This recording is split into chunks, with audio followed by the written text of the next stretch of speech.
Hello everyone, thank you so much for tuning into our video.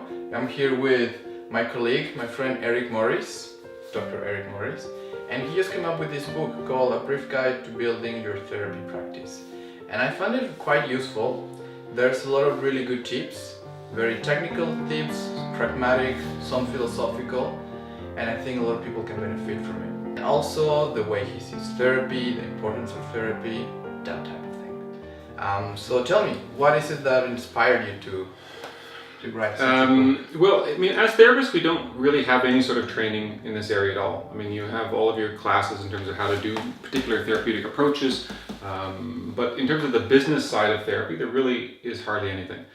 So most therapists kind of emerge from their graduate training clueless. How to get new clients, how much do I charge, how do I differentiate myself from anybody? I still talk to therapists all the time who don't have websites, don't have business cards, they don't have kind of what I can consider the basic elements of running a practice. Kind of the myth that just open the place and people will come. Yeah, I think there is that belief.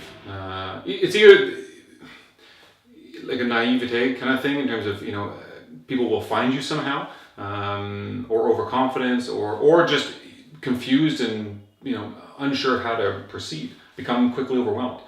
So there are a lot of sections in the book in terms of basic things like what do I need in my website, and again, like I said, what do I charge and how do I differentiate myself, and because in Montreal there's thousands of therapists. How does a client pick you, and why should they? So even having a simple elevator pitch for when you talk to your colleagues, just to differentiate yourself and to kind of create a memory in their mind, so that when they're ready to refer, they're thinking about you. It's painful to watch therapists who I know are good therapists, and can offer good service, but they're struggling every week to string together a couple of clients. So I guess that's what I hope they'll gain something from this and can start to build their referral networks and different things like that. Part of it is this discomfort around money. Mm-hmm. Getting paid for doing something that's supposed to be charitable. That's it. I mentioned that in the book, the idea that we have this kind of altruistic view of ourselves, and there's some truth to that. We are, I think, as a group, a kind of caring, compassionate bunch of people. We want to help people, and we get satisfaction from that. So if there's value for us, we feel good about it.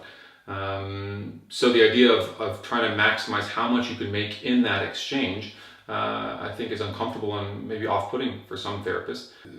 I was really uncomfortable all through the internship and into my practice.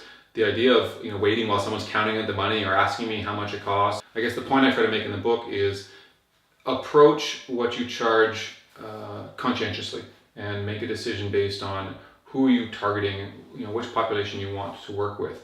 Don't do it because you're uncomfortable asking for more money. Have you read the 4-hour work week? By Ferris? No, I haven't read it. I haven't read it yet. I almost finished it. I was listening to it on Audible. Mm-hmm. But then by the end, and it was also one of the impressions of one of my closest friends, at the end I just stopped. I was like, whoa, like this is so much. Like this 4-hour work week doesn't seem like 4 hours. It seems like it took months to get there. Okay. So for me, it was just like, I'm gonna check some things, but like it was overwhelming. I guess because I was familiar with that book, when I read your book, there was a lot of really good tips. It was much more approachable. Okay, yes. I think it was much more approachable. The way it was written, it was super easy and just flowy. Yeah. To me, it was not a chore. It was kind of a delight to read it. It was really good. Mm-hmm. It was not overwhelming. Thank you.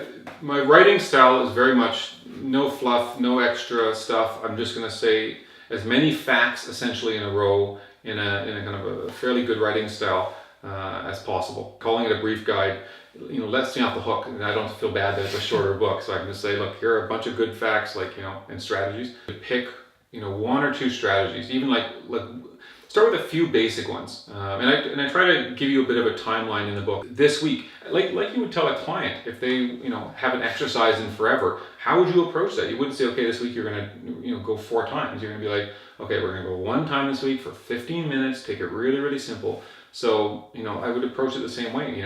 I find ways to bring up my profession so that I can hand whoever a business card. Mm-hmm. That's something anyone can do starting today. What I'm hearing is Doesn't matter if we feel shy about it, if we feel timid. If we're doing that, we're doing a disservice to the world. Well, okay, yeah, the world is diminished if we don't give out our cards enough, yeah. Okay, great.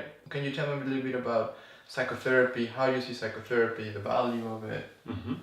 I do therapy a lot like how I wrote the book, which is very direct, very honest, compassionate.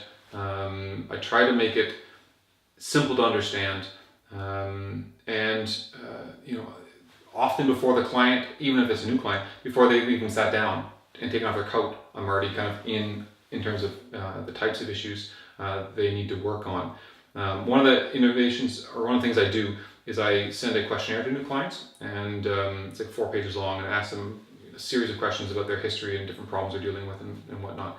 And that's just been a great tool for me in terms of not only reducing my anxiety in the initial session, but I'm really well prepared for that first session, which for clients who, especially if they're paying a good amount of money, can be frustrating.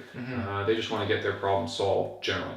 So if you were in a relationship, lots of people have kind of assumptions about how that relationship should go. So she should, love me all the time, or she should do this and do this and do this. Now, what ends up happening then is that you've got this expectation for how the person should be. You have how the person is behaving, and then this discrepancy, this disparity, is what causes the grief. In the present state, the ideal step, and how to make it more realistic. Yeah, I think that's true. Speaking about sobriety and addiction, you are also writing another book. I am, yeah. So it's called Finally Getting Sober. I do have a website, finallygettingsober.com, that's out there right now, where it has kind of some sample chapters that I have.